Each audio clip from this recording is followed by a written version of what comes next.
The Minnesota Timberwolves have become an organization that has received their fair share of criticism and their fair share of ridicule. And the ridicule that I'm referring to, some people might think this is a small thing, some people might think it's a big thing. But a couple years ago, the Minnesota Timberwolves, and I can't remember how many years it was, but they hadn't been to the playoffs in a very long time. And they found themselves in the play-in tournament with the opportunity on their home court to get into the playoffs, and they ended up winning that game, getting that spot in the playoffs, and they celebrated like they won an NBA championship.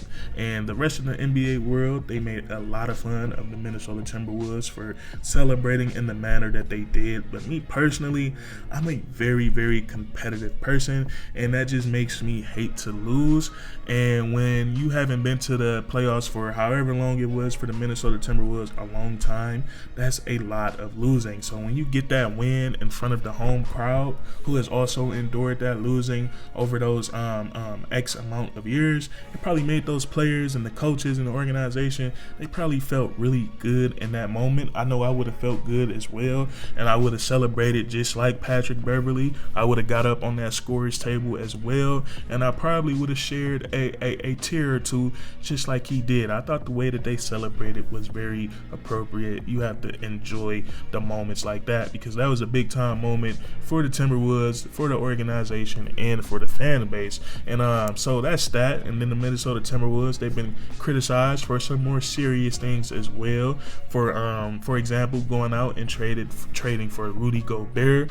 The national media, the NBA talking heads on YouTube, guys that do what I do, and just casual NBA fans, a lot of these guys said that this trade was not going to work for the Minnesota Timberwolves. They said it was going to be hard for them offensively and defensively to figure this thing out. Offensively, they said the spacing would be so wonky between Rudy Gobert and Karl Anthony Towns. And then they said defensively, Cat would have a hard time spending more time out on the perimeter. And then another thing with Rudy Gobert, this doesn't have to do anything with the basketball court.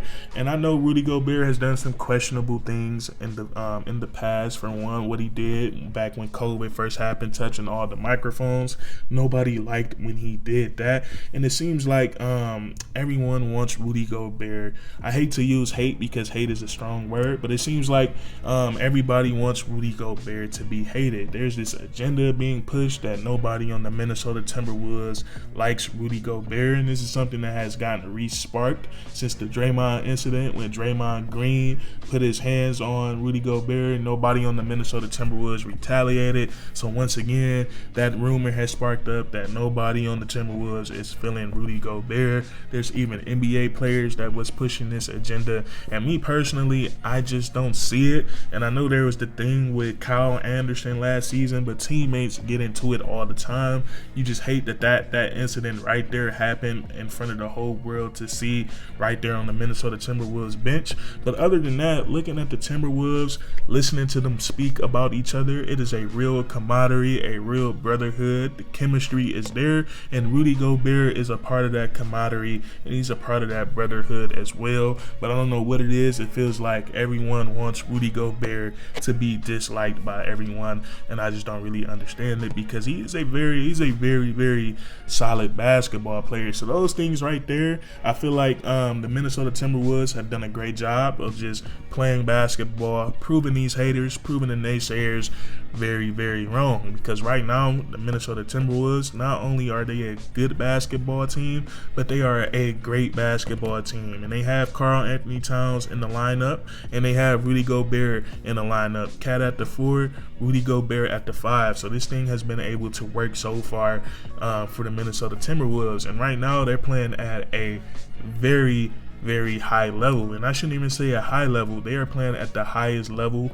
the NBA has to offer right now, as they are tied for the best record in the NBA with a record of 18-5. They are tied with the Boston Celtics. Both of these teams are sitting at the top of their respective conferences. All right, now that we've gotten that sentimental stuff out of the way, we can start talking about what we're seeing on the basketball court that's making the Minnesota Timberwolves one of the best teams in all of the NBA. NBA and what's gotten them off to such a great start so far this season. Now, I think it would be wrong for me if we didn't start off by talking about what they've been doing on the defensive side of the ball. They've been lights out defensively as they rank number 1 in the NBA in defensive rating, and it makes sense with the personnel that they have, and especially with the scheme that they want to run. With Rudy Gobert being one of the best rim protectors in all of the NBA, they want to have him in that drop coverage so he can be in that paint area and do what he do best. And in order to do that, to have him in drop coverage, you need outstanding perimeter defenders. And the Minnesota Timberwolves, luckily for them, they have a couple of those. And one of those guys are supremely good at playing defense, and that's Jaden McDaniels. He's in that conversation when it comes to the best defender in the NBA. When you take everything into accountability, when you take everything into account, when you take into account his size, his height, his athleticism, his length on his arms and legs, he just looks, the length on his arms just make him look a couple inches taller. I couldn't imagine being guarded by somebody with his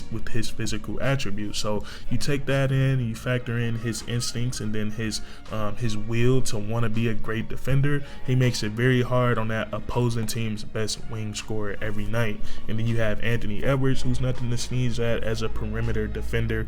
And then you also have Mike Conley, who still knows how to be a smart defender in the later stages of his career. So what the Minnesota Timberwolves have been doing defensively, they make it very, very hard to score the basketball on them.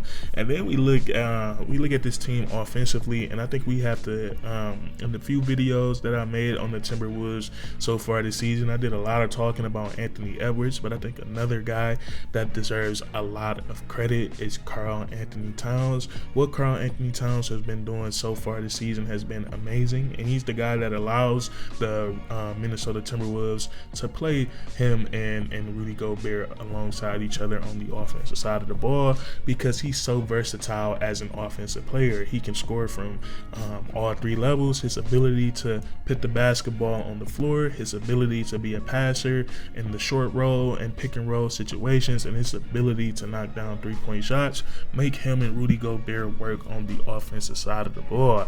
And Karl Anthony Towns, he's having an all-star caliber season. I think he will be in an all-star game this season. When you look at the way that the Minnesota Timberwolves have been winning and the impact that he's having on his team winning, he should be an all-star. His stat line is ridiculous. He's averaging 21 points per game, 9 rebounds. He's and the efficiency at 7 feet tall has been crazy. 52% from the field, 41% from the 3-point line, and then 89% from the free throw line. So he's almost having a 50-40-90 season. And then the thing that really that puts the icing on the cake for the Minnesota Timberwolves is that they have a legit 6-man in Naz Reid, and he's been able to step up in some big time games for the Minnesota Timberwolves. When Karl Anthony Towns or Anthony Edwards are struggling with their shot, they can count on Naz Reid to step up and score the basketball more. We saw it in their most recent win against the Dallas Mavericks. Anthony Edwards is still nursing that hip injury, and he struggled with his shot against the Dallas Mavericks. But Naz Reid, he was big time. He shot 8 of 14 from the field, and 7 of those field goals were from 3-point land. So he had a big time game, and he scored 27 points for the Minnesota Timberwolves. So this team is really good, and that defense is really scary. And I also think what's scary about the Minnesota Timberwolves, I don't think they're playing their best ball just yet. I think they still have a little bit room of improvement that they can achieve within this season. So it's going to be pretty interesting to see if they can reach that level or not. They playing at a very high level, but I think they could play even better. But that's going to be it for today's video. Just want to touch on that. The Minnesota Timberwolves doing a great job of proving all of their haters wrong. Now, if you guys enjoyed, please leave a like, comment down below what you think, and then subscribe for more weekly content. We do this all the time, man, and that's curtains.